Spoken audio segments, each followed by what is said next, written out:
பாவம் மன்னிப்பின் நிச்சயத்தை பெற்றுக்கொள்ள வேண்டும். பரலோகத்தில் ஓரிடம் நீ பெற வேண்டும். பாவம் மன்னிப்பின் நிச்சயத்தை பெற்றுக்கொள்ள வேண்டும். பரலோகத்தில் ஓரிடம் நீ பெற வேண்டும்.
சந்தோஷமாக இருக்கிறவங்க சத்தமாக ஒரு அலையிலே சொல்லலாம்.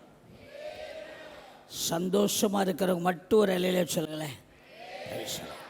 கர்த்தருடைய வார்த்தைக்கு நேராக கடந்து போவோம்.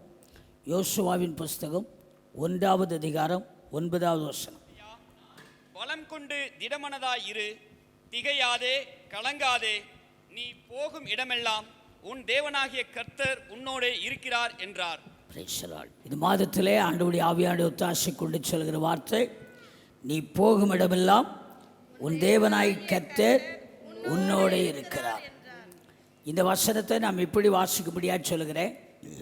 நான் போகும் இடமெல்லாம் என் தேவனாய் கர்த்தர் என்னோடு இருக்கிறார். வாசிக்கலாமா? மறுபடியும் எல்லாரும் சத்தமாக உங்கள் பைபிளை பார்த்து வாசிக்க. நான் போகும் இடமெல்லாம் என் தேவனாகிய கர்த்தர் என்னோட இருக்கிறார் என்றார். நான் போகிற இடமெல்லாம் சொல்லிட்டு அப்புறம் உன் தேவனாயின்னு சொல்லக்கூடாது. என்ன தேவன்? என் தேவன். யார் கூட இருக்கிறா?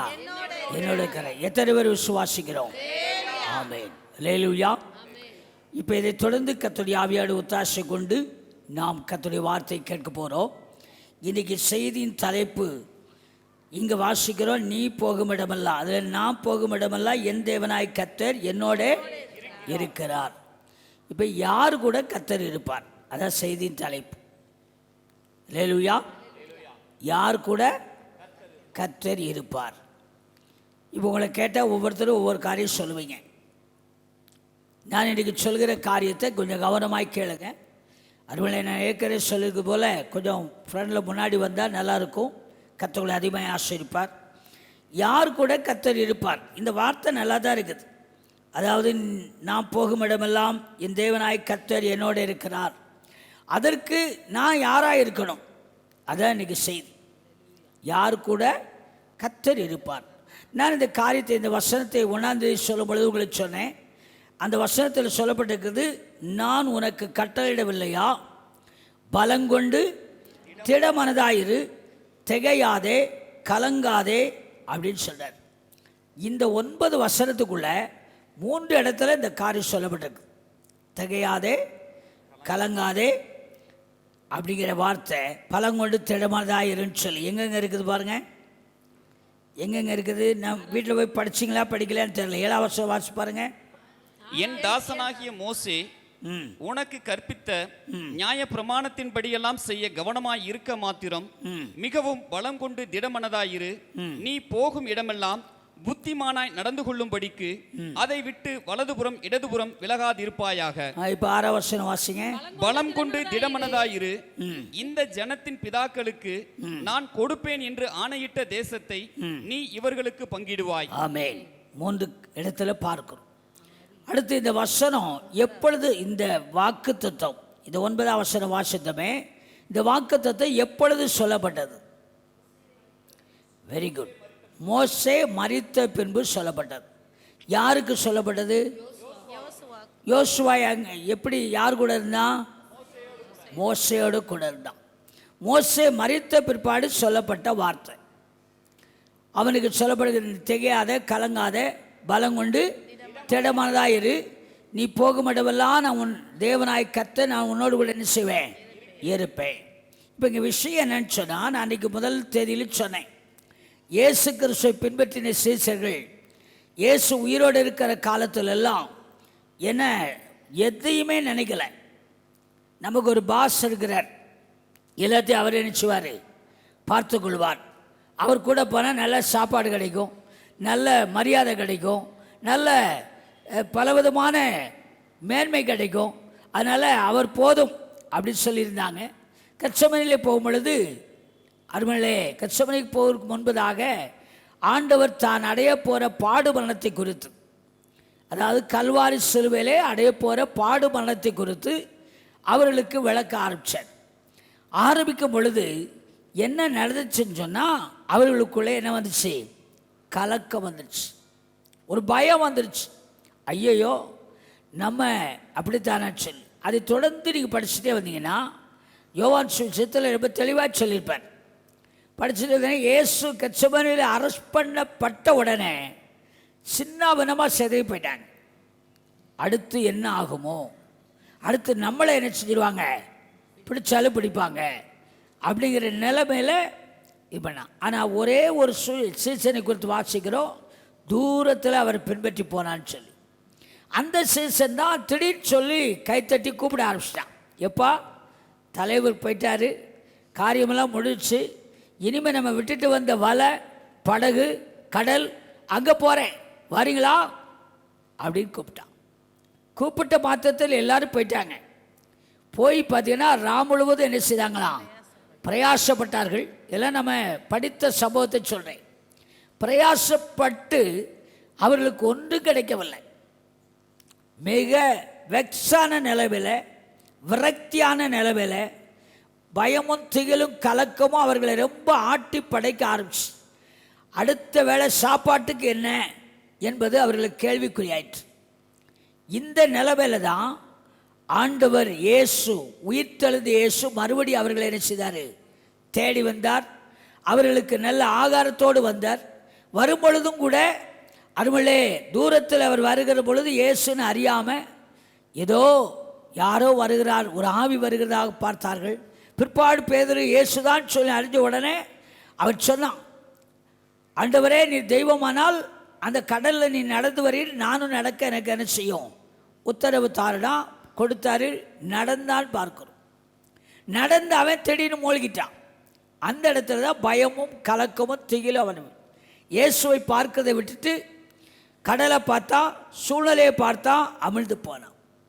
அதே மாதிரி படகுல பிரயாணம் பண்ணும் பொழுதும் அப்படித்தான். அப்போ சொன்னார், பயப்படாதீர்கள், நான் உங்களோட கூட இருக்கிறேன். அப்படி அந்த படகுல அவர் போகும் பொழுது அவருக்கு தூங்க வச்சுட்டு இவங்க பிரயாணம் பண்ணாங்க. காற்றும் கடலும் அவர்களுக்கு எதிராக இருந்தது.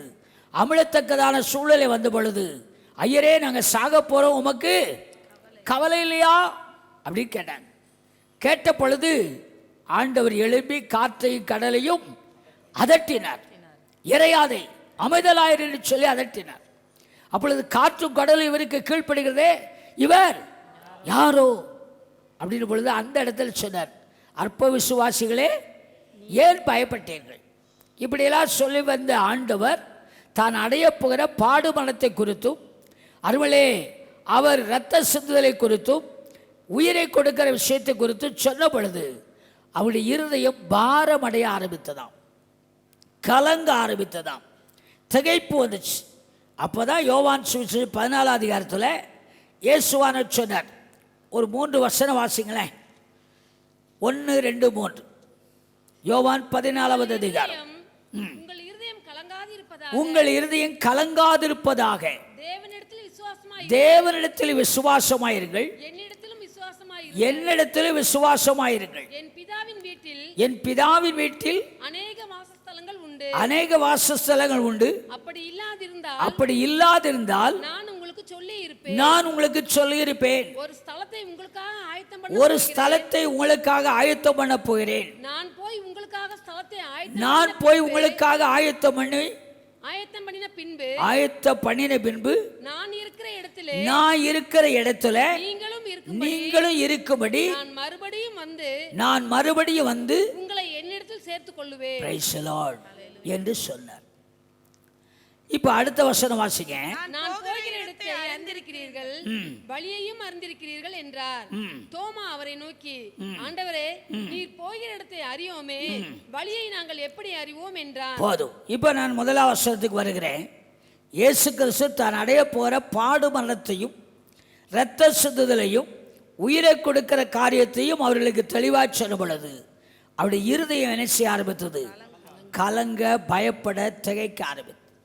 இது பொதுவாய் ஒரு வீட்டில் ஒரு விபத்து நடக்கும் பொழுது, ஒரு இழப்பு நடக்கும் பொழுது, ஒரு கஷ்டம் வரும் பொழுது, நம்முடைய தனிப்பட்ட வாழ்க்கையிலோ குடும்ப வாழ்க்கையிலோ சூழ்நிலை வரும் பொழுது நம்மை அறியாத, இனம் புரியாத ஒரு கலக்கம், ஒரு பயம், ஒரு திகைப்பு வரும். அடுத்து என்ன ஆகுமோ, அடுத்து எப்படி நகர்வது என்கிறதான ஒரு கேள்விக்குறி. இது ஜென்ரலாக ஹியூமன் பேசிக்காக மனிதாபிமான அடிப்படையில் வரக்கூடிய ஒன்று தான். அதில் மாற்றமே இல்லை. அதுக்கு யாரும் விதி விலக்கோ இல்லை. நான் அப்படியாக்க ஆகி போயிருப்பாங்க.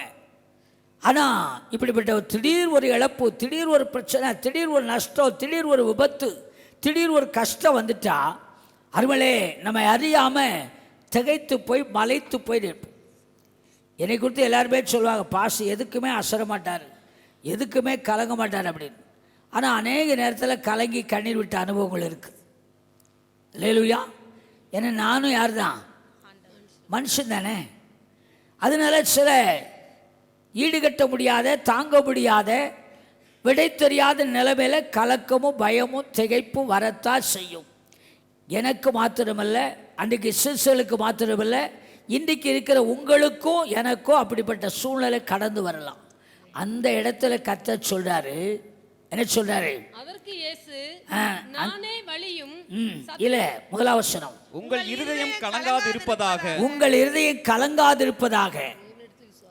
அடுத்து, தேவனிடத்தில் விசுவாசமாய் இருங்கள், என்னிடத்திலும் விசுவாசமாய் இருங்கள். போதும்.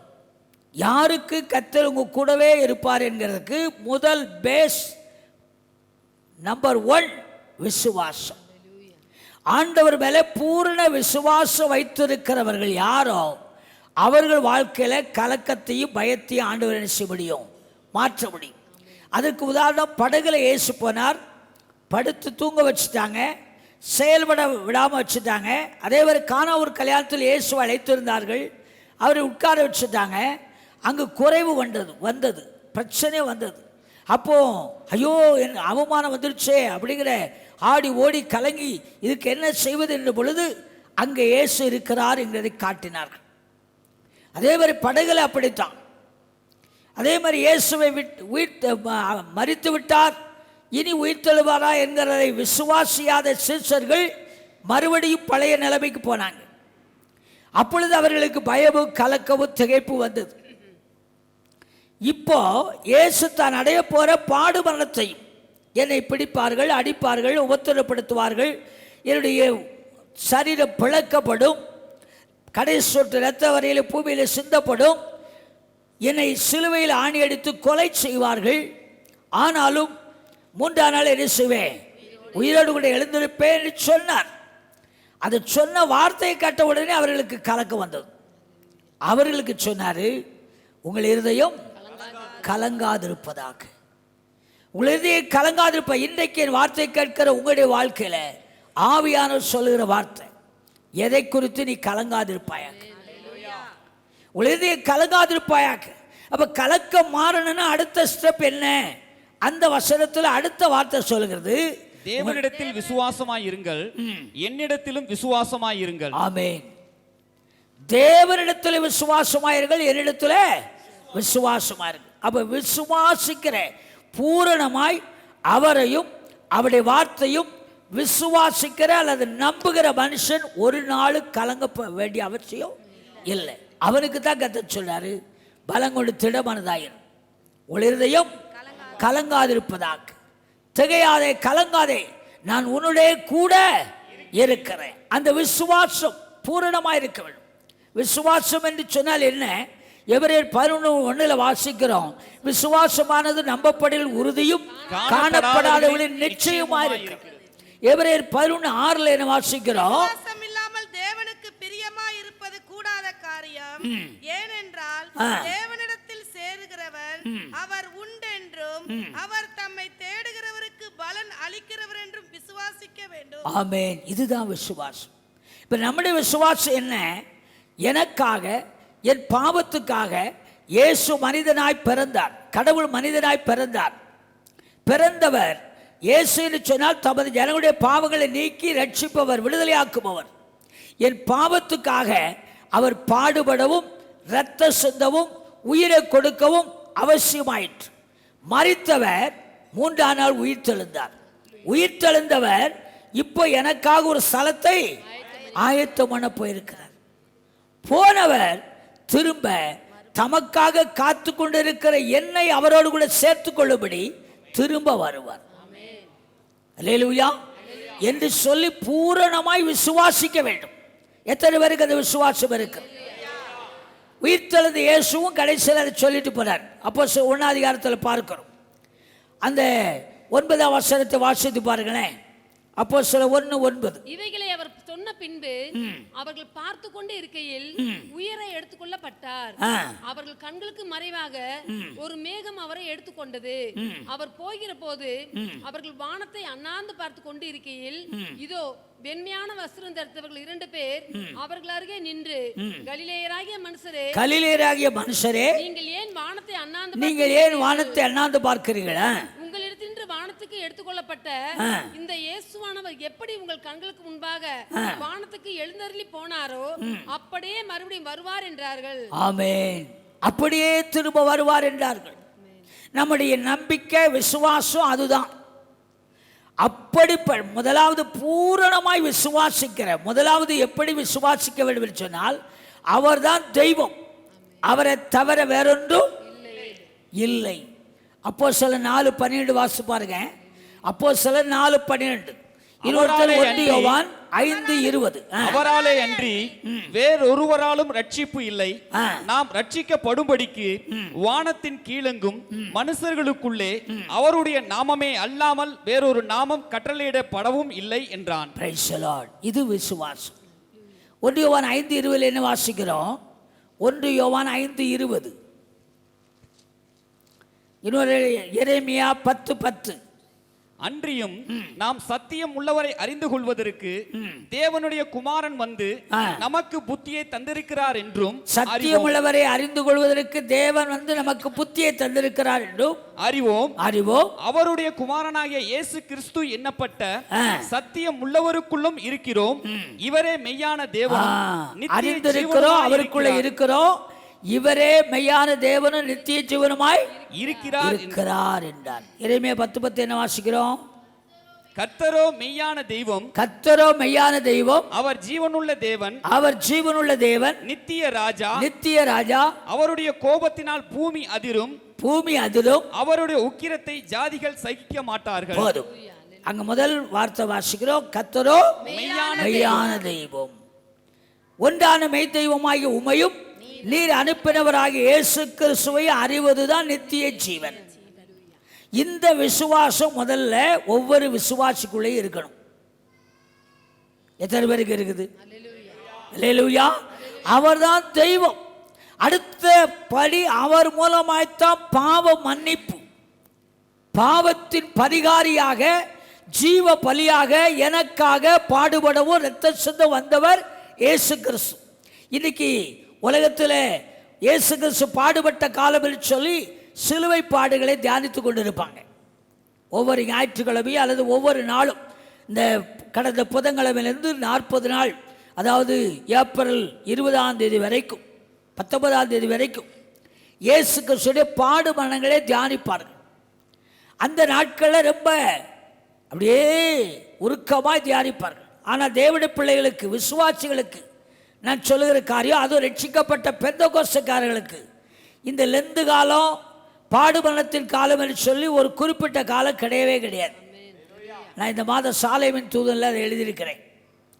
லெந்து காலத்தை யார் அனுசரிக்க வேண்டும், யார் அனுசரிக்க கூடாது அப்படி சொல்லி. நமக்கு எப்போ லெந்து காலம் சொல்லுங்க?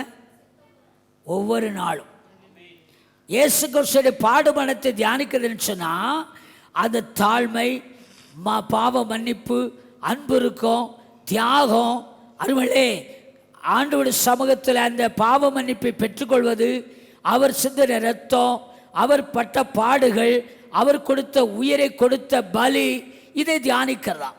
இதை குறிப்பிட்ட நாளில் தியானிக்க கூடாது. ஒவ்வொரு நாளும் நமக்கு என்ன நாள் தான்? ஆமாம், ஒவ்வொரு நாளும் இயேசுவின் பாடுமரணத்தை தியானிக்க வேண்டும். ஒவ்வொரு வாரமும் தியானிக்க வேண்டும். ஒவ்வொரு மாதமும் தியானிக்க வேண்டும். அருமையிலே, இயேசு பாடுபடவும் மரிக்கவும், பாடுபடவும் இரத்த சிந்தவும் மரிக்குவது உலகத்தில் வந்தார். அது நிமித்தம் பாவ மன்னிப்பாகி மீட்பு நமக்கு கிடைத்தது. அது ஒவ்வொரு நாளும் நினைச்சு ஆண்டவருடைய நாமத்தை மகிமைப்படுத்தணும். குறிப்பிட்ட காலம் அல்ல. இந்த 40 நாள் மட்டும் அப்படியே கட்டு சொட்டு பார்த்துட்டு அதுக்கப்புறம் மிச்சம் 300 சில்லற நாள் இஷ்டம் போல வாழ்றது கிறிஸ்தவம் அல்ல. அல்லேலூயா. அவர் எனக்காக பாடுபட்டார், எனக்காக அவருடைய சரீரம் பிழைக்கப்பட்டது, வார்க்கட்சியினால பிரித்து எடுக்கப்பட்டது, கடைசி சொட்டு ரத்த வரையில் பூமியில் இணைக்கப்பட்டது, சிந்தப்பட்டது. எனக்காக என்னுடைய பாவத்தை அவர் மேலே ஏற்றுக்கொண்டு அவர் பாவ நிவாரண பலியாக எனக்காக தன் உயிரை கொடுத்தார். இது ஒவ்வொரு நாளும் உங்கள் ஜெப வேளையில நினைக்கணும். ஒவ்வொரு நாளும் நீங்கள் போகிற வருகையில் இந்த சிந்தை இருக்கணும். எனக்காக இயேசு பாடுபட்டதுனால, எனக்காக இயேசுடைய சரீரம் பிற்கப்பட்டதுனால, எனக்காக இயேசுவின் ரத்தம் சிந்தப்பட்டதுனால, எனக்காக இயேசு உயிரை கொடுத்ததுனால பாவ மன்னிப்பாகி மீட்பு எனக்கு கிடைத்தது. ஆண்டவரே உமக்கு ஸ்தோத்திரம். ஒவ்வொரு நாளும் இதை சொல்லணும். ஒவ்வொரு நாளும் நீங்கள் இதை சொல்லணும். அதே மாதிரி உயிர்த்தெழுந்தார், குறிப்பிட்ட நாள் அல்ல. இயேசு உயிர்த்தெழுந்தவர் உயிரோடு இருக்கிறார், என் கூட இருக்கிறார், எனக்கு உள்ள இருக்கிறார். அல்லேலூயா, அல்லேலூயா. உயிர்த்தெழுந்த கிறிஸ்து அருமையிலே எனக்குள்ள இருக்கிறார். அதனால மறுபடியும் இந்த அனுபவம் நமக்கு இருக்குமானால், அதே மாதிரி பிறப்பு, கிறிஸ்துவின் பிறப்பை அனுசரிக்கிறோம். குறிப்பிட்ட நாள், குறிப்பிட்ட காலம் அல்ல. ஒவ்வொரு நாளும் கிறிஸ்து எனக்குள்ள பிறந்திருக்கிறாரா, எனக்குள்ள உயிரோடு இருக்கிறாரா அப்படிங்கிறத நம்ம என்ன செய்யணும்? அறிக்கையிட்டு தேவனை மகிமைப்படுத்தணும் ஒவ்வொரு நாள். இதுல பூரண விசுவாசம் வைக்கணும். இதுதான் முக்கியம். யார் கூட கர்த்தர் இருப்பார்? இந்த அடிப்படை விசுவாசம் ஒரு மனுஷனுக்குள்ள, இயேசுவின் பிறப்பு, இயேசுடைய பாடுமரணம், இயேசுடைய உயிர்த்தெழுதல், இயேசுவின் வருகை, இதுல பூரண விசுவாசம் நீங்க வச்சாதான் உங்க கூட கர்த்தர் இருப்பார். அல்லேலூயா. நான் மரித்த சிலரை குறித்து காலையிலே முதல் ஆராய்ச்சியில் சொன்னேன். ஆபிரகாம் இருக்கிற நாட்கள் அழைக்கப்பட்டான். அழைக்கப்பட்ட பொழுது எப்பொழுது அவனை தேவன் அழைத்தார் என்று சொன்னால், அவன் தகப்ப மரித்து போனான். ஆதியாகமம் 11 அதிகாரம் கடைசி வசனத்தை பார்த்தீங்கன்னா, தேராக 6ஆம் நிலை மரித்து போனான். அவன் செத்த பிற்பாடு இவனுக்கு தடுமாற்றம் வந்துச்சு.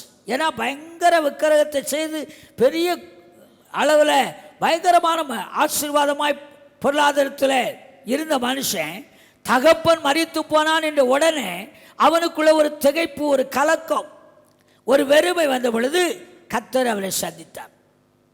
அவரை பார்த்து ஆதியாகமம் 12:1 சொல்றார், ஆபிரகாமே, நீ உன் தகப்ப வீட்டை, உன் தேசத்தை, உன் இனத்தை விட்டுட்டு நான் காமிக்கிற தேசத்துக்கு வாழ்னார். அங்க ஆரம்பிக்குது விசுவாசம். அல்லேலூயா. அடுத்து சொன்னார், நான் உன்னை என்ன செய்வேன்? பெரிய ஜாதி ஆக்கும், திரளாய் பெருக பண்ணுவேன் அப்படி சொன்னார். எப்ப நடந்துச்சு? ஆபிரகாமுடைய 75வது வயதில் இந்த அழைப்பு. அவன் விசுவாசம் வைத்து வந்தான். ஆனா கிட்டத்தட்ட 25 வருஷம் அது நிறைவேறல. ஆனா ஆபிரகாம் தேவனிடத்தில் என்ன செய்திருந்தான்? விசுவாசம் வைத்திருந்தான். நீங்க ரோமருக்கு 4 அதிகாரத்தை வீட்டில் போய் படிச்சு பாருங்க. அங்க பார்த்தீங்கன்னா, அருமையிலே சாராளின் கற்பம் செத்து போனதையும், தான் வயது சென்றவனையும் அவன் என்ன செய்யல, எண்ணாதிருந்தான். அதுக்கு முந்தின வசனத்தில் வாசிக்கிறோம், அவன் விசுவாசத்தில், அந்த ரோமர் 4வது அதிகாரம் எடுங்களேன், வாசித்து பார்க்க. அவன் விசுவாசத்திலே பலவீனமாய் இருக்கவில்லை. அதிகார வசனம் சொல்லிக்க, சில தேடிக்கிட்டு பாருங்க. ரோமர் 4:19. அவன் விசுவாசத்திலே பலவீனமாய் இருக்கவில்லை. அவன் ஏறக்குறைய 100 வயது உள்ளவனாகும் போது தன் சரீரம் செத்து போனதையும், அதுக்கு முந்தின வசனம் வாசிக்க 18. உன் சந்ததி இவ்வளவாய் இருக்கும் என்று சொல்லப்பட்டபடியே தான் அநேக ஜாதிகளுக்கு தகப்பனாவதை நம்புகிறதற்கு ஏதுவில்லாதிருந்தும் அதை நம்பிக்கையோட விசுவாசித்தான். அதான் முக்கியம். அதை வாசிக்கிறோம், உன் சந்ததி இவ்வளவாய் இருக்கும் என்று அநேக ஜாதிகளுக்கு தகப்பனாவதை நம்புவதற்கு ஏதுவில்லாதிருந்தும் அதை நம்பிக்கையோடு விசுவாசித்தான். ஒரு மண்டு பிள்ளை இருக்குது, மக்கு பிள்ளை, இப்போ பரீட்சை வந்துருச்சு. அப்பாவும் அம்மாவும் அந்த பிள்ளையை கூப்பிட்டு, நீ பாஸ் பண்ணவே மாட்ட, நீ உன் படிப்பு உருப்படியாகவே இருக்காது, நீ உன் தூக்கமும் உன் விளையாட்டும் உன் செல்ஃபோன் பார்க்குறதும் தடுதலையாக இருக்கிற அப்படின்னு சொன்னால் அது அப்படி தான் இருக்கும். அதே பிள்ளைய விசுவாசத்தில் உயிர்ப்பிக்கணும். எப்பா, உன்னோடு கூட கர்த்தர் இருக்கிறார், அவர் உனக்கு ஞானத்தை தருவார், அறிவை தருவார், ஞாபக சக்தி தருவார், புத்தியை தருவார், விவேகத்தை தருவார் அப்படின்னு சொல்லி பாருங்களேன். அவனுக்கு ஒன்றுமே இல்லாமல் தான் இருக்கும், ஒன்றும் ஜீரோவாக தான் இருப்பான், நீங்கள் நினைக்கிறபடி, நீங்கள் பார்க்கிறபடி. இப்படி சொல்லி விசுவாசத்தில் உருவாக்குனீங்கன்னா தேவன் அவனுடைய வாழ்க்கையில் மகாபரி அற்புதத்தை என்ன செய்வார். சிலர் வேலைக்கு போனால் சொல்லுவாங்க, இவன் எந்த வேலையிலும் என்ன செய்ய மாட்டான், நிலையாக இருக்க மாட்டான், தொழில் எதுவும் பண்ண மாட்டான், இப்படியே சொன்னால் அருமையில இங்கே வாசிக்கிறோம், அவர்கிட்ட இல்லை. நம்ம ஆண்டவருக்கு பெயர் வச்சுக்கிறார், என்ன பேர்? இல்லாதவர்களை இருக்கிறவர்களை போல அழைக்கிற தேவன். நான் அடிக்கடி சொல்லுவேன் என்னை குறித்து, நான் யாரு? வெரி குட், மறக்காம வச்சுக்கிறேன். நான் யாரு? ஜீரோ. நான் இப்போ ஹீரோவா எப்படி மாறினேன்? எப்படி மாறினேன்? எனக்கு முன்னாடி 1 வந்துச்சு, இப்போ நான் ஜீரோ தான். ஜீரோக்கு முன்னாடி ஒரு 1, அதுதான் உண்டான மெய் தெய்வமாகிய இயேசு. அல்லேலூயா. அந்த 1 முன்னாடி வந்ததுனால இந்த ஜீரோக்கு என்ன வந்துருச்சு? 10 ஆயிடுச்சு. அப்புறம் 0 0 0 0வா போட்டால் என்ன ஆகிடும்? ஹையஸ்டாக போயிடும்ல. இதுதான் விசுவாசங்க, இதுதான் விசுவாசம். இந்த விசுவாசம் உங்களுக்குள்ள ஒன்று இல்லைதான். பாவம் செய்யாமல் இருக்க முடியாது, பாவத்தை விட முடியலை, பிரச்சனையை மாற்ற முடியலை, இன்னும் சில காரியத்திலிருந்து விடுதலையே இல்லை. உண்மைதான், உண்மைதான், அதில் மாற்றமே இல்லை. ஆனால் அங்கே ஒருத்தர், இயேசுங்கிற ஒருத்தர் இருக்கிறார், தமது ஜனங்களுடைய பாவங்களை நீக்கி அவர்களை ரட்சிப்பவர், ரட்சிப்பவர். அவருக்கு இன்னொரு பெயர் இருக்குது, என்ன பேரு? இம்மானுவேல். என்னது? தேவன் நம்மோடு இருக்கிறார். என்னோடு இருக்கிறார் சொல்லுங்க. தேவன் என்னோடு இருக்கிறார் சொல்லுங்க. அப்ப நீ போகுமிடமெல்லாம் அவன் கூட தானே வருவாரு. அதுக்கு முன்னாடி இயேசு தமது ஜனங்களுடைய பாவங்களை நீக்கி என்ன செய்பவர்? ரட்சிப்பவர். என்னுடைய பலவீனத்தை மாற்றுகிறவர், என்னுடைய தோல்வியை மாற்றுகிறவர், என்னுடைய வியாதியை மாற்றுகிறவர், சாபத்தை மாற்றுகிறவர், சஞ்சலத்தை மாற்றுகிறவர், எனக்கு எதிராக இருக்கிற எல்லா சூழ்நிலையும் மாற்றுகிறவர் என்று விசுவாசிக்க வேண்டும். அல்லேலூயா. இப்போ இவன் பார்க்கிறோம் ரோமர் 4:18 அநேக ஜாதிகளுக்கு தகப்பனாவதற்கு ஏதுவில்லாதிருந்தோ அதை நம்பிக்கையோட விசுவாசித்தான். அதான் அல்லேலூயா. நம்புறதுக்கு ஏதுவில்லாத இருக்கிற இடத்துல நம்பிக்கையோட விசுவாசித்தான். நம்ம ஆண்டவர் உயிருள்ள தெய்வங்கிற நம்புகிறதுக்கு எத்தனையோ ஆதாரங்கள் இருக்குது, எத்தனையோ ஆதாரங்கள் இருக்குது. அவரை பூரணமாய் நம்பி விசுவாசித்து பாருங்களேன், உங்களோடு கூட இருப்பார். நீங்க போகிற இடத்துல கூட வருவார். நான் இன்னொரு காரியம் சொல்லுவேன், எல்லா பப்ளிக் மீட்டிங்லையும் சொல்லுவேன், இயேசுவின் நாமத்தினால நான் ஒரு பிடிச்சபடி மண் அள்ளி போட்டால் அது மண்ணாக இருக்காது, ஒன்று பொறியிடலி ஆயிரும், இல்லைன்னா பாதாம் பருப்பாயிரும், இல்லைன்னா ஏதாவது ஒரு விலையேறப்பட்டதாக மாறிடுன்னு சொல்லுவேன். உண்மையா பொய்யா? இயேசுநாதரை நம்பி நீங்கள் அதுதான் விசுவாசம். அந்த விசுவாசிக்கிறவர்களால் நடக்கிற அடையாளங்கள் ஆவன. மார்க் 16 வாசிக்கிறோம். விசுவாசிக்கிறவர்களால் நடக்கிற அடையாளங்கள் ஆவன. ஒரு பெரிய ரைட்ஸை பார்க்குறோம். அப்போது இன்றைக்கு நம்ம சில நேரத்தில் என்ன செய்கிறோம், ஐயோ அது முடியாது, இது நடக்காது, இது கூடாது, இது ஆகாது, இது இப்படியே எதிர்மறையான சிந்தை, எதிர்மறையான செயல்பாடு, எதிர்மறையான பேச்சுக்கள், எதிர்மறையான கிரியைகள், இது நம்முடைய வாழ்க்கையில் ஒரு பெரிய தோல்வியை, கஷ்டத்தை, நஷ்டத்தை என்ன செய்கிறது, உருவாக்குறது. அதுமாதிரி நம்முடைய வாழ்க்கையில் அப்படிப்பட்ட சூழ்நிலை இல்லாதபடி தேவனால் எல்லாம் கூடும் அப்படி சொல்லி கர்த்தரிடத்தில் பூரண நம்பிக்கை விசுவாசம் வைத்தீங்கன்னா தேவன் பெரிய காரியத்தை செய்வார். தேராக மரித்து போனா ஆபிரகாமை கர்த்தர் கூப்பிட்டாரு. அவர் நீ இதெல்லாம் விடருப்பா, இதை செய்யணுப்பான்னார். 3 காரியத்தை விடணும், 4வது நான் காண்பிக்கிறது என்ன செய்யணும், நம்முடைய பாவத்தை, அக்கிரமத்தை, அநியாயத்தை, துன்மார்க்கத்தை, துரோகத்தை, பழைய வாழ்க்கையை விட்டுட்டு ஒரு புதிய வாழ்க்கை, நம்ம இதுவரைக்கும் நடக்காத, பார்க்காத, போகாத ஒரு பாதை, அதுதான் பக்தி மார்க்கமாக இருக்கிற பரிசுத்த பாதை. இந்த பரிசுத்த பாதையில் நடக்கிறதுக்கு நீங்கள் அடியெடுத்து வச்சுட்டீங்கன்னா போதும், மிச்சத்தை அவர் பார்த்துக்கொள்வார். அல்லேலூயா.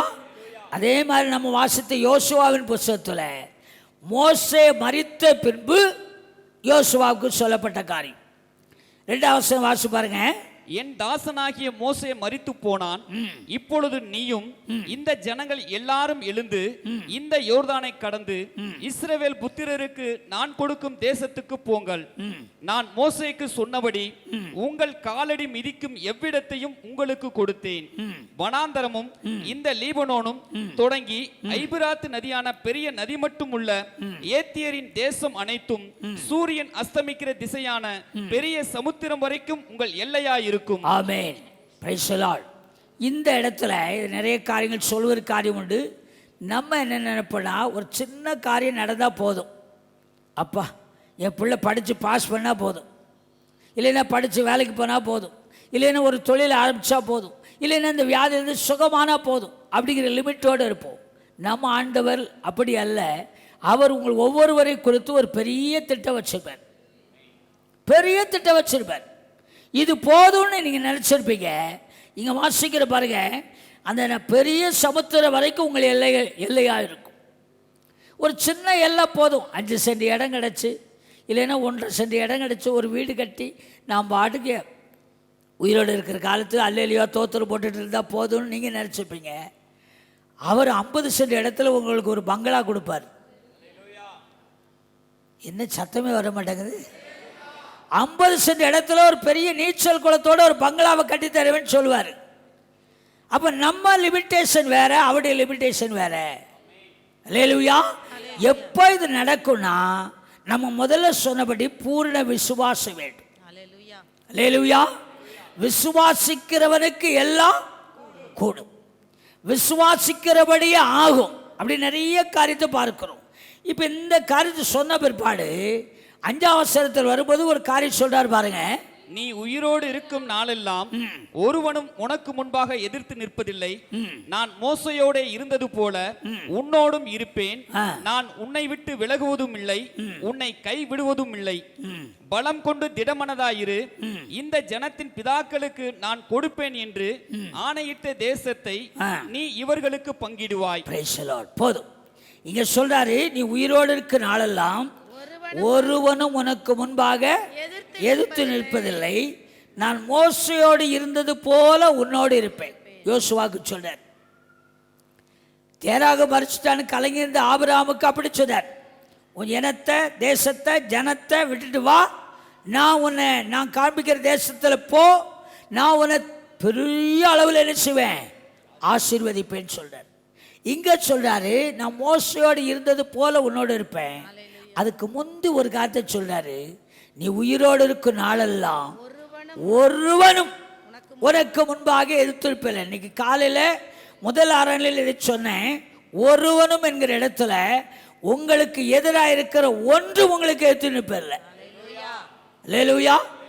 படிப்பாக இருக்கலாம், வேலையாக இருக்கலாம், தொழிலாக இருக்கலாம், குடும்பமாக இருக்கலாம், பிள்ளைகளாக இருக்கலாம், பெற்றோராக இருக்கலாம், உடன்பந்தவர்களாக இருக்கலாம், உற்றோராக இருக்கலாம்.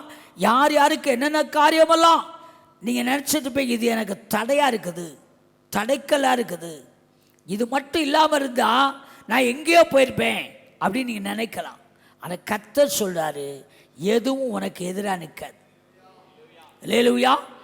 உபாம புஸ்தகத்தில் 28 அதிகாரம் 7ஆம் வசனத்தில் வாசிக்கிறோம். உபாம 28:7 இப்படி உனக்கு விரோதமாய் வாசிக்கிறோம். எழும்பும் உன் சத்துருக்களை கர்த்தர் உனக்கு முன்பாக முறிய அடிக்கும்படி ஒப்பு கொடுப்பார். ஒரு வழியாய் உனக்கு எதிராக புறப்பட்டு வருவார்கள், 7 வழியாய் உனக்கு முன்பாக ஓடி போவார்கள். ஆமென். அல்லேலூயா. உங்களுக்கு சத்துருக்கள் யாரு? சத்துருக்கள் யாரு? ஏற்று வீட்டுக்காரர் சத்துருவா இருக்கார்ல, அந்த இன்ஸ்பெக்டர் சத்துருவா இருக்கார்ல, வீட்டார் சத்துருவா இருக்காங்களா? அது ஏசுனார் சொன்னார். ஆனால் வேத வசனத்தின்படி நமக்கு எந்த மனுஷனும் சத்துரு கிடையாது. அல்லேலூயா. எபேசியர் 6ஆம் அதிகாரத்தில் வீட்டில் போய் படித்து பாருங்க. நமக்கு சத்துரு என்று சொல்லி மாமிசத்தோடு இரத்தத்தோடு நமக்கு யாருமே இல்லை. நமக்கு யாரும் சத்துரு கிடையாது. இப்போ இங்கே பார்க்கிறோம், உபாம 28:7 உனக்கு விரோதமாக எழுப்புகிற சத்துருக்களை முறியடிக்கும்படி கர்த்தர் நினைச்சுவாரு, ஒப்பு கொடுப்பார்.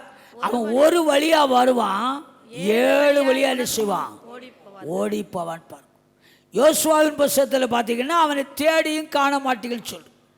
இப்போ அது காரியம் போகட்டும். இப்போ நான் சொல்ல வருகிற ஒரே ஒரு விஷயம், அங்கே வாசிக்கிற உயிரோடு இருக்கும் நாளெல்லாம் ஒருவனும் உனக்கு முன்பதாக எதிர்த்து நிற்பதில்லை. உங்களுக்கு முன்பதாக எதுவும் எதிர்த்து நிற்காது. அல்லேலூயா. எப்போ நீங்க விசுவாசிக்கணும். ஆண்டவர் சொல்றாரு, அடுத்து நான் மோசையோடு இருந்தது போல உன்னோடு கூட இருப்பேன். மோசையோடு கூட எப்பெல்லாம் இருந்தார்? இது ஒரு நீண்ட செய்தி. யாத்திராம புஸ்தகம் முழுமையா பிரசங்கிக்கணும். மோசையோடு இருந்த காரியம் யாத்திராம புஸ்தகம் முழுமையா பிரசங்கிக்கணும். மோசையின் வாழ்நாட்கள் 120 வருஷம். அதுவே 3 பகுதியாக பிரிக்கிறோம், 40 40 40. இப்படிப்பட்ட நிலைமையில் அருமலே ஒவ்வொரு 40 வருஷமும் ஒவ்வொரு காரியங்களை அவர் கற்றுக்கொண்டு தேவனால் பயன்படுத்தப்பட்ட மனுஷன். இந்த மோசை குறித்து நன்றாக வாசிக்க வேண்டுமானால் அருமலே இவன் மார்க்க வைராக்கியம் உள்ளவன். இப்படிப்பட்ட மனுஷனை ஆண்டவர் தெரிந்து கொள்ளும்படியாக திட்டமிடுகிறார். திட்டமிட்டு அவனை கொண்டுதான் கர்த்தர் பெரிய காரியத்தை செய்ய விரும்புகிறார். இந்த மோசையோடு கூட இருந்தது போல நான் உன்னோடு கூட இருப்பேன்னு சொன்னா, மோசையை ஆண்டவர் பெயர் சொல்லி அழைத்தார். என்ன சொல்லி அழைத்தார்? பெயர் சொல்லி அழைத்தார். ஏசாயா தீர்க்கதரிசி புத்தகத்தில் 43வது அதிகாரம் 1-2 வசனம் வாசி பாருங்க. இப்பொழுதும் யாக்கோபே, உன்னை சிருஷ்டித்தவரும் இஸ்ரவேலே உன்னை உருவாக்கினவருமாகிய கர்த்தர் சொல்லுகிறதாவது, பயப்படாதே, உன்னை மீட்டுக் கொண்டேன், உன்னை பெயர் சொல்லி அழைத்தேன், நீ என்னுடையவன். நீ தண்ணீர்களை கடக்கும் போது நான் உன்னோடு இருப்பேன், நீ ஆறுகளை கடக்கும் போது அவைகள் உன்மேல் புரளுவதில்லை. நீ அக்கினியில் நடக்கும் போது வேகாதிருப்பாய், அக்கினி ஜுவாலை உன் பேரில் பற்றாது. நான் இஸ்ரவேலின் பரிசுத்தரும் உன் இரட்சகருமாயிருக்கிற உன் தேவனாகிய கர்த்தர் உன்னை மீட்கும் பொருளாக எகிப்தையும் உனக்கு ஈடாக எத்தியோப்பியாவும் சேபாவையும் கொடுத்தேன். போதும், இங்க காரியத்துக்கு வருவோம். அங்க என்ன வாசிக்கிறோம்? 1ஆம் வசனத்துல, யாக்கோபே உன்னை சிருஷ்டித்தவரும் இஸ்ரவேலே உன்னை உருவாக்குமாகிய கர்த்தர் சொல்கிறதாவது, பயப்படாதே, உன்னை மீட்டுக் கொண்டேன், உன்னை பேர் சொல்லி அழைத்தேன், நீ என்னுடையவன். இது இங்க இருக்கிற ஒவ்வொருவருக்கும் சொல்லப்படுகிற வார்த்தை. யாக்கோபே இஸ்ரவேலே என்கிற இடத்துல உங்க பேரை போட்டு வாசிங்க. அதுபோல அங்க சொல்றாரு, நீ பயப்படாதே, உன்னை மீட்டுக் கொண்டேன், உன்னை பேர் சொல்லி அழைத்தேன், நீ என்னுடையவன். இந்த வார்த்தைக்கு தகுதி உள்ளவங்க மட்டும் ஒரு அலையிலையா சொல்லுங்களேன். அவர்களுக்கு கர்த்தர் சொல்றாரு, நீ தண்ணீர்களை கடக்கும் போது உன்னோடு இருப்பேன், ஆறுகளை கடக்கும் போது அவைகள் உன்மேல் புரளுவதில்லை, நீ அக்கினியில் நடக்கும் போது வேகாதிருப்பாய், அக்கினி ஜுவாலை உன் பேரில் பற்றாது. இந்த வழியிலெல்லாம் நடக்கும். அதை முதலாவது சொல்லு, தண்ணீர். தண்ணீர் போல சில சோதனைகள், வெள்ளம் போல ஒரு பெரிய உபத்திரவங்கள், அக்கினி போல சிக்ஷைகள். இது நடுவில் நீங்க நடந்து போகலாம். ஆனாலும் கர்த்தர் சொல்றாரு, நான் கூட இருப்பேன். காரணம், நீ யாரு? உன்னை நான் மீட்டு கொண்டேன், உன்னை நான் என்ன செய்தேன்? பேர் சொல்லி அழைத்தேன். நீ யாரு? என்னுடையவன். இந்த தகுதி இருக்கணும். இப்படிப்பட்டவங்களோடு கூட கர்த்தர் இருப்பார்.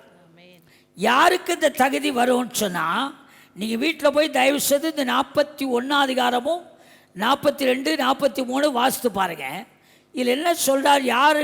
யாரை அவர் மீட்டு கொண்டார், யாரை பேர் சொல்லி அழைத்தார், யார் அவருடைய சொன்னால் 11 அவசரம் வாசிங்களேன்.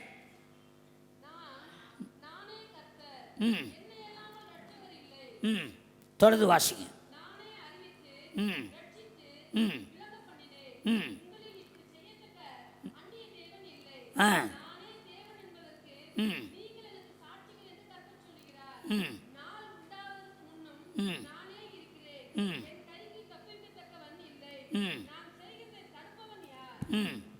அடுத்து 15 வசனம்.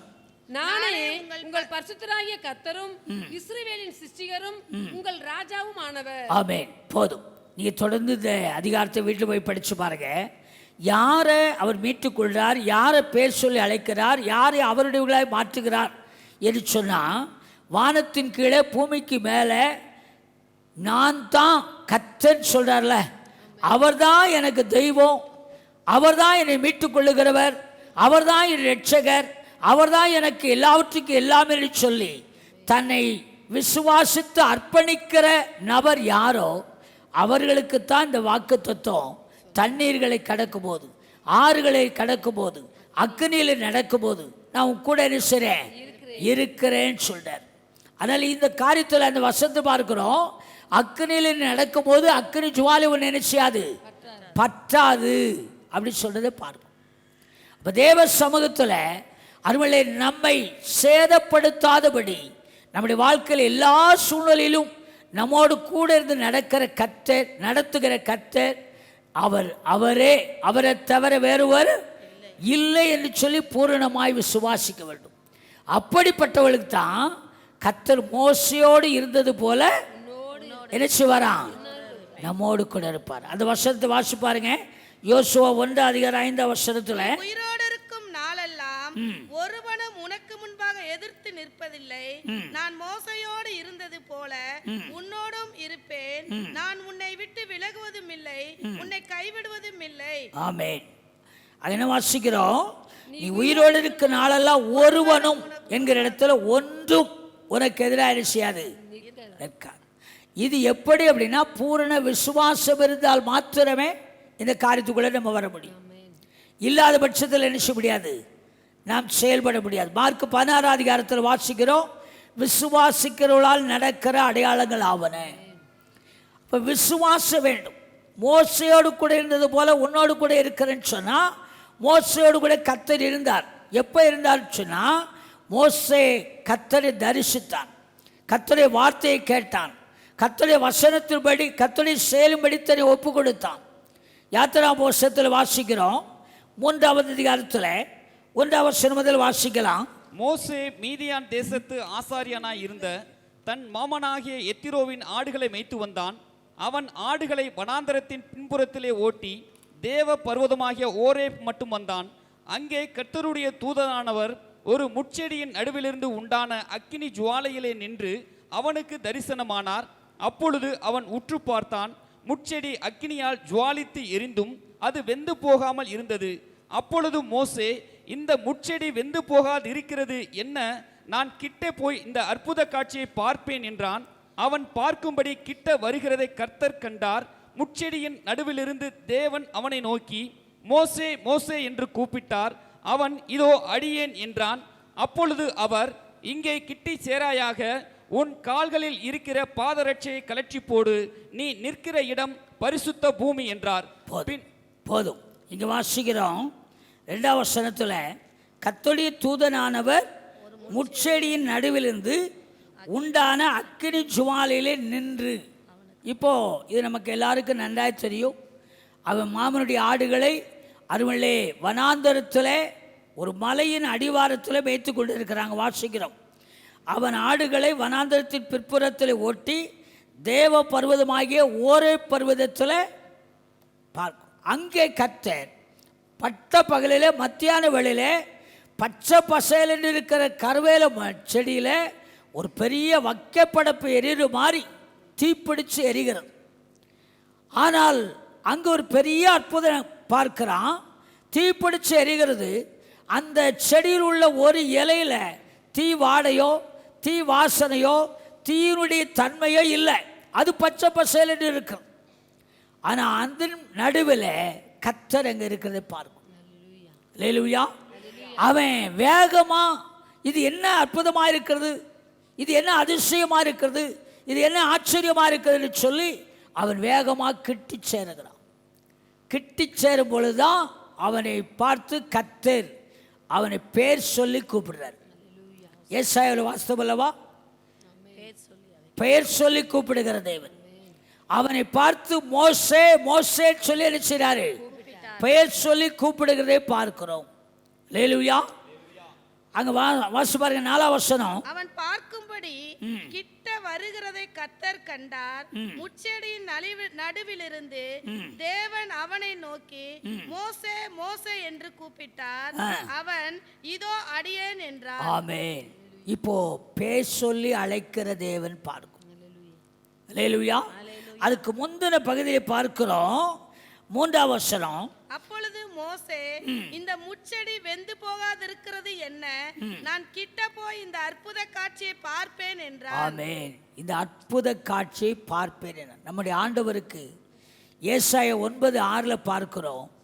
ஏசாயா 9:6 சில நாமங்கள் சொல்லப்பட்டிருக்கு. வாசித்து பாருங்க. நமக்கு ஒரு பாலகன் பிறந்தார், நமக்கு ஒரு பாலகன் பிறந்தார், நமக்கு ஒரு குமாரன் கொடுக்கப்பட்டார், நமக்கு ஒரு குமாரன் கொடுக்கப்பட்டார், கர்த்தத்துவம் அவர் தோளின் மேல் இருக்கும், கர்த்தத்துவம் அவர் தோளின் மேல் இருக்கும், அவர் நாமம் அதிசயமானவர், அவர் நாமம் அதிசயமானவர், அதிசயமானவர். ஆலோசனை கர்த்தா. போதும். இந்த அதிசயமானவங்கிற காரணத்துக்கு சொல்றேன். அவர் நாமம் என்ன? அதிசயம். அதிசயம். நீங்க இந்த அதிசயம் என்கிற இடத்துல அநேக காரியங்களையும் பார்க்க முடியும். முதலாவது விசுவாசம், இரண்டாவது நாம் ஆராதிக்கிற தேவன் அதிசயமானவர். அல்லேலூயா. நம்முடைய வாழ்க்கையை தலைகளாய் மாற்ற அவரால் முடியும். ஒருவன் கிறிஸ்துவுக்குள் இருந்தால் புது சிருஷ்டியா இருக்கிறான். பழையன எல்லாம் நினைச்சிட்டு எல்லாம் புதிதாயின. அதுதான் ஏசாயா 8:18 வாசிக்கிறோம். நாம் இந்த உலகத்தில் வாழ்கிற நாட்களே இஸ்ரவேலின் தேவனாய கர்த்தருக்கு எப்படி இருக்கிறோம்? அற்புதங்களும் அடையாளங்களுமாக இருக்கும். அற்புதங்களும் அடையாளங்களுமாக இருக்கிறோம். நான் என்னை குறித்த சொல்ல முடியும். என்ன எங்கள் ஊரில் இன்னைக்கு பார்த்தாலும் நம்ப மாட்டாங்க. என் பேர் பழைய பேர் வேலாயுத பெருமாள் சாமி. வேலுச்சாமின்னு ஸ்டார்ட்டாக வச்சுருந்தாங்க. இன்னைக்கும் ஊருக்கு போனால் வேலுச்சாமியா இல்லைப்பா இது வேறொரு மனுஷன் அப்படின்னு சொல்லுவாங்க. என்ன மனுஷன்? வேறொரு மனுஷன் அப்படி சொல்லுவோம். காரணம், நம்ம ஆண்டவர் நம்முடைய வாழ்க்கையில் செய்த அதிசயத்தை பார்த்தீங்களானால் அது ஆச்சரியமான காரியம். இயேசு இந்த உலகத்தில் பிறந்த பொழுது அருமலே அந்த காட்சியை அற்புத காட்சியாகவும் அதிசயமான காட்சியாகவும் ஏசாயா இயேசு பிறப்பதற்கு 600 வருஷங்களுக்கு முன்பதாகவே தீர்க்க தரிசனமாக சொல்லியிருக்கிறார். நமக்கு ஒரு பாலகன் பிறந்தார், நமக்கு ஒரு குமாரன் கொடுக்கப்பட்டார், கர்த்தத்துவம் அவர் தோளின் மேல் இருக்கும், அவர் நாமம் அதிசயமானவர். இப்ப இங்க இந்த அற்புத காட்சியை நான் பார்க்க வேண்டும். இந்த அதிசயம் என்கிற இடத்துல நான் என்ன சொல்ல வரேன்னா, மறுபடியும் பிறந்த ஒரு மறுபிறப்பின் அனுபவம். அவர்களோடு கூட தான் கர்த்தர் இருக்க முடியும். முதலாவது விசுவாசிக்கிறவர்களோடு கூட இருக்க முடியும். ரெண்டாவது மறுபடியும் பிறந்தவர்களோடு கூட. யோவான் சுவிசேஷத்தில் இயேசுவானவர் சொல்லுகிறார், ஒருவன் மறுபடியும் பிறவாவிட்டால் தேவனுடைய ராஜ்யத்தை என்ன செய்ய மாட்டான்? காண மாட்டான். மறுபிறப்பு என்பது என்ன அப்படின்னு சொன்னீங்கன்னா, நம்முடைய குற்றங்களையும் பாவங்களையும் அறிக்கையிட்டு இயேசுவை சொந்த இரட்சகராக ஏற்றுக்கொண்டு பாவ மன்னிப்பு நிச்சயத்தை பெற்ற ஒரு வாழ்க்கை. இன்னைக்கு உங்களுக்கு அந்த நிச்சயம் இருக்குதா? பாவ மன்னிப்பு நிச்சயம். அப்போஸ்தலர் 2ஆம் அதிகாரத்தில் பேதுருவை பார்த்து அவர்கள் கேட்கிறாங்க, சகோதரமாரே நாங்கள் என்ன செய்ய வேண்டும்? அப்போ அங்கே சொல்லப்படுகிறது, பாவ மன்னிப்புக்கு என்ன செய்ய வேண்டும்? வாசித்து பாருங்க. இதை அவர்கள் கேட்ட பொழுது இதயத்திலே குத்தப்பட்டவர்களாய் அப்போஸ்தலராகி பேதுருவையும் மற்ற அப்போஸ்தலரையும் பார்த்து, சகோதரரே, நாங்கள் என்ன செய்ய வேண்டும் என்றார்கள். பேதுரு அவர்களை நோக்கி, நீங்கள் மனம் திரும்பி ஒவ்வொருவரும் பாவ மன்னிப்புக்கென்று இயேசு கிறிஸ்துவின் நாமத்தினாலே ஞானஸ்தானம் பெற்றுக் கொள்ளுங்கள், அப்பொழுது பரிசுத்த ஆவியின் வரத்தை பெறுவீர்கள். அங்க என்ன வாசிக்கிற? ஒவ்வொருவரும் பாவம் மன்னிப்புக்கென்று என்ன செய்யுங்க? இயேசு கிறிஸ்துவின் நாமத்தினாலே ஞானஸ்தானத்தை பெற்றுக் கொள்ளுங்கள். இன்னைக்கு முழுக்க ஞானஸ்தானம் எடுக்காத நிறைய பேர் இங்க பார்க்கிறோம். பாவ மன்னிப்புக்கென்று முழுகி ஞானஸ்தானம் எடுக்கணும். பாவ மன்னிப்புக்கென்று ஞானஸ்தானம் எடுக்கணும்னா சும்மா போற முடியாது. யோவான் ஸ்நான இடத்துல சிலர் ஞானஸ்தானம் பெரும்படியாக வந்தார்கள். வந்து அவர்களை பார்த்து சொன்னான்.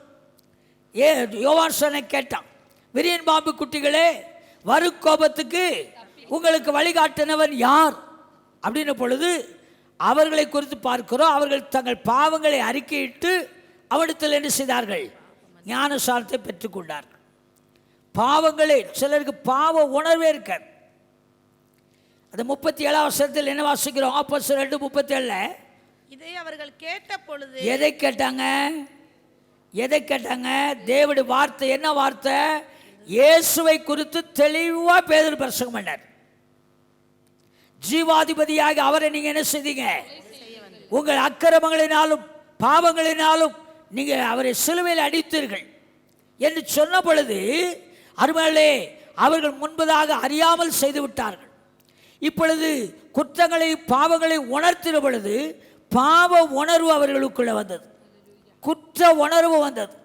இன்றைக்கு யார் கூட கர்த்தர் இருப்பார் சொன்னா, நாம் உணர்வுள்ளவர்களாக பாவி என்று ஒத்துக்கொண்டு நம்முடைய குற்றங்களை பாவங்களை அறிக்கையிட்டு பாவ மன்னிப்புக்கென்று ஞானஸ்நானம் பெற்று யோவான் 1:12 படி அவருடைய நாமத்தின் மேல் விசுவாசம் உள்ளவர்களாய் அவரை ஏற்றுக்கொண்டவர்கள் எத்தனை பேர்களோ அத்தனை பேர்களோ அவருடைய பிள்ளைகள் ஆகும்படி அவர்களுக்கு என்ன கொடுத்தாரு?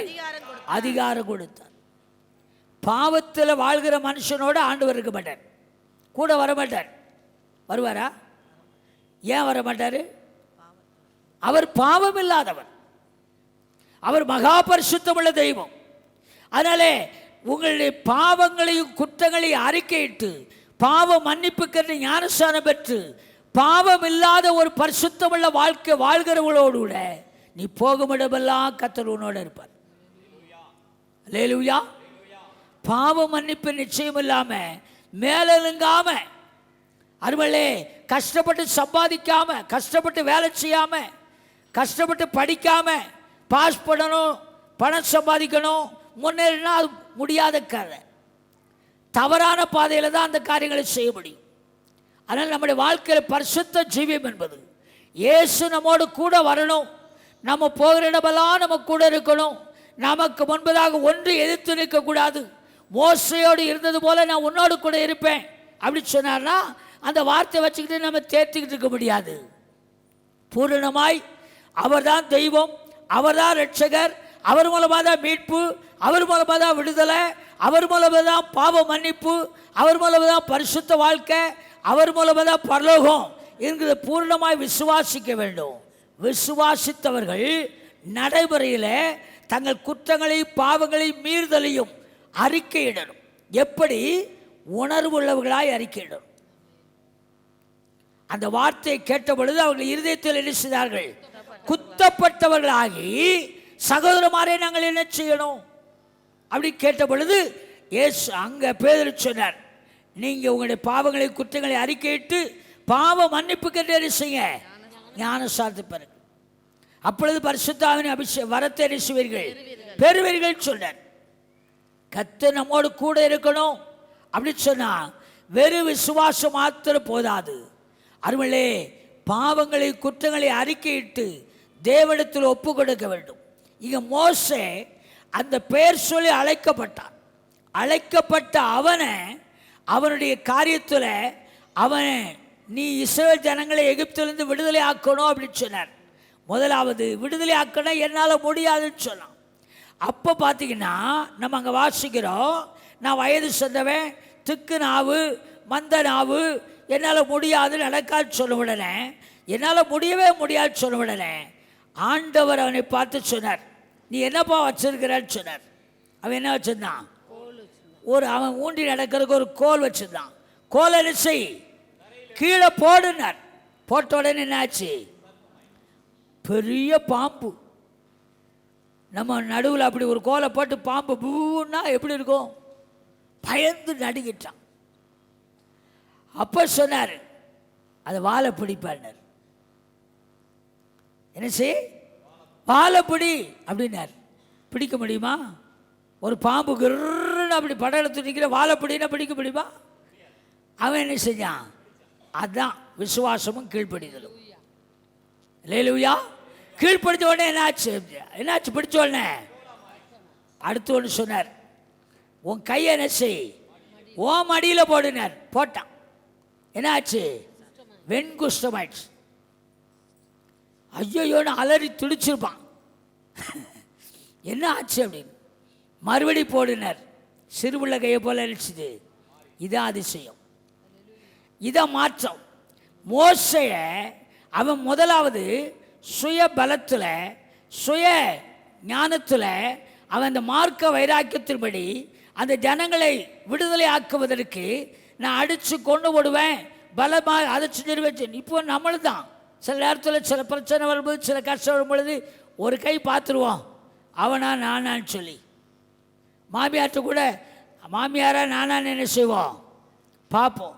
பள்ளிக்கூடத்தில், வேலையில், தொழிலில், வியாபாரத்தில் நமக்கு உறவமாக வருகிற ஒவ்வொரு காரியத்தையும் பார்ப்போம். நம்ம என்ன இழைச்சாளா எச்சாளா அப்படிப்போம். அப்போ தான் கர்த்தர் மோசையை மாற்றி அனுப்புகிறார். இல்லைப்பா, ஒரு சுய பலமோ சுய ஞானமோ சுய கிரிகளோ ஒன்றுமில்லை. அதான் மனம் திரும்புதல். எல்லாவற்றையும் விட்டு நான் உன் கூட இருக்கிறேன், என்னுடைய வல்லமும் கூட இருக்குது. அல்லேலூயா. அப்போ அதுதான் அதிசயம். கர்த்தத்துவம் அவர் தோளின் மேல் இருக்கும். அவர் நாமம் அதிசயமானவர், அதிசயமானவர். அப்போ அந்த அதிசயத்தை செய்து காண்பித்து அவர் சொன்னார், நீ போ, நான் கூட வருவேன் அப்படின்னார். அவன் உடனே போகலை. போகும்போது திருப்பி ஆண்டவர்கிட்ட கேட்டான், ஆண்டவரே, நான் போய் அந்த ராஜாட்ட பேசும் பொழுது உன்னை அனுப்புகிறவர் பேர் என்னன்னு கேட்டால் நான் என்ன சொல்ல அப்படின்னு. ஆண்டவர் ஒவ்வொரு இடத்திலும் ஒவ்வொரு விதமாய் வெளிப்படுகிறார். ஆபிரகாமுக்கு எப்படி வெளிப்பட்டார்? ஆமென், அல்லேலூயா. இன்னொருத்தருக்கு அதிசயம் என்று வெளிப்பட்டார். யாருக்கு? ஆமென், மனோவாவுக்கு. மனோவா கேட்கிறான், ஆண்டவரே உம்முடைய நாமம் என்ன அப்படின்னா. எதுக்காக கேட்டான்? மனோவா எதுக்காக கேட்டான்? சொல்லுங்க. எதுக்கு? ஆண்டவரை கனம் பண்ணி பலி செலுத்தி தேவனை மகிமைப்படுத்துவதற்கு. எதுக்காக கனம் பண்றான்? மனோவாவுக்கு கர்த்தர் ஒரு ஆண் பிள்ளையை கொடுத்தார். அப்போ கர்த்தருக்கு நன்றி பலி செலுத்தும்படியாக அவனுடைய வாழ்க்கையை, அவனுடைய சூனியத்தை, அவனுடைய அருமலே அடைக்கப்பட்ட அல்லது சபிக்கப்பட்ட சூழலை கர்த்தர் ஆசீர்வாதமாக மாற்றினார். அப்போ அவன் கூட இருக்கிறார் என்பதை நிரூபணம் பண்ணும்படி கர்த்தர் செய்தார். அப்போ அவன் கர்த்தரை கனம் பண்ணும்படி அவன் ஆண்டவரிடத்தில் கேட்டான், எப்பா உம்மை கனம் பண்ணும்படி உம்முடைய நாமம் என்ன? என் நாமம் என்ன என்று நீ கேட்பான். ஏன்? என் நாமம் என்னது? அதிசயம். அவன் பலி செலுத்துகிற பொழுது நீங்கள் வீட்டில் படித்து பாருங்க, அந்த அதிசயம் அவனுக்கு வெளிப்பட்டது. அல்லேலூயா, அல்லேலூயா. அதிசயம் வெளிப்பட்டது. நம்முடைய ஆண்டவர் அதிசயமானவர். எப்பொழுது அவரை விசுவாசித்து நம்முடைய குற்றங்களை பாவங்களை அறிக்கையிட்டு தேவனுக்கு சுகந்த வாசனையான பலியாக ஒப்பு கொடுத்து கீழ்ப்படியும் பொழுது கர்த்தருடைய அதிசயம் உங்கள் வாழ்க்கையில் வெளிப்படும். இந்த அதிசய காட்சியை பார்க்கணும் தான் வேகமாக போனான். அப்போ ஆண்டவர் சொன்னார், ஏப்பா மோசே, மோசே கிட்ட வராத, கிட்ட வராத. அப்புறம் என்ன செய்யினாரு? உன் பாதரட்சியை கலட்டி போடு. நீ நிற்கிற இடம் எப்படிப்பட்ட இடம்? பரிசுத்தமான இடம். உங்களை நீங்களே பரிசுத்தம் பண்ணி கொள்ளுங்கள். அருமையிலே 1 பேர் 15 அதிகாரம் 1 பேர் 1 அதிகாரம் 15-16 வாசிக்கிறோம். உங்களை அழைத்தவர் பரிசுத்தர், ஆகையால் நீங்கள் உங்கள் நடக்கைகள் எல்லாவற்றிலும் என்ன செய்யுங்க? பரிசுத்தம் உள்ளவர்களாயிருங்கள். பரிசுத்தம் இல்லாம ஒருவனும் கர்த்தரை தரிசிக்க முடியாது. இப்ப பரிசுத்தத்துக்கு முந்தினபடியே சொல்லிட்டு இருக்கேன். குற்றங்களையும் பாவங்களையும் மீறுதலையும் அக்கிரமத்தையும் அநியாயத்தையும் சுயபலத்தையும் மாம்ச பலத்தையும் விட்டு திரும்ப வேண்டும். மனம் திரும்ப வேண்டும். மனம் திரும்பி இயேசுவின் நாமத்தினால பாவங்களை அறிக்கையிட்டு பாவ மன்னிப்புக்கு எரிச்சணும், ஞானஸ்நானம் பெற்றுக்கொள்ளணும். அப்படி பெற்றுக்கொண்டாதான் அவருடைய பிள்ளை என்கிற சுதந்திரம் உங்களுக்கு வரும். யோவான் 1:12 அர்த்த வாசிக்க.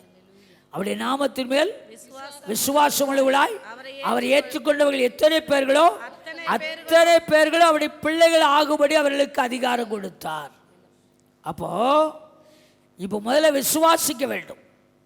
ரெண்டாவது, குற்றங்களை பாவங்களையும் ஒத்துக்கொண்டு அறிக்கையிட்டு பாவ மன்னிப்புக்கு ஞானஸ்நானம் பெற்று அவருடைய சொந்த ஜனமாக, சொந்த மகனாக மகளாக நீங்கள் மாறிட்டீங்கன்னா உங்களை சொல்கிறாரு, நான் உன்னை பெயர் சொல்லி அழைத்தேன், உன்னை மீட்டு கொண்டேன், நீ என்னுடையவன், நான் உன்னை விட்டு சொல்லுங்க உன்னை கைவிடுவதும் இல்லை, நீ போகிற எல்லா இடத்திலும் நான் உன் கூட இருக்கிறேன். அது தண்ணீராக இருக்கலாம், ஆறாக இருக்கலாம், அக்கறியாக இருக்கலாம், அறுவலை எதுவாக இருந்தாலும் சரி, நான் உன் கூட இருக்கிறேன்னு சொன்னார். முழங்கால் படிடுவோமே, கண்களை மூடுவோமே, கர்த்தரிடத்தில் நம்மை பூர்ணமாய் ஒப்பு கொடுப்போமே. ஆண்டவர் நம்மோடு கூட பேசியிருப்பது உண்மையானால் கர்த்தருடைய வார்த்தைக்கு ஒப்பு கொடுத்து நம்ம எல்லாரும் ஏகோபித்து ஸ்தோத்திரம் பண்ணி கர்த்தரை மேம்படுத்துவோம்.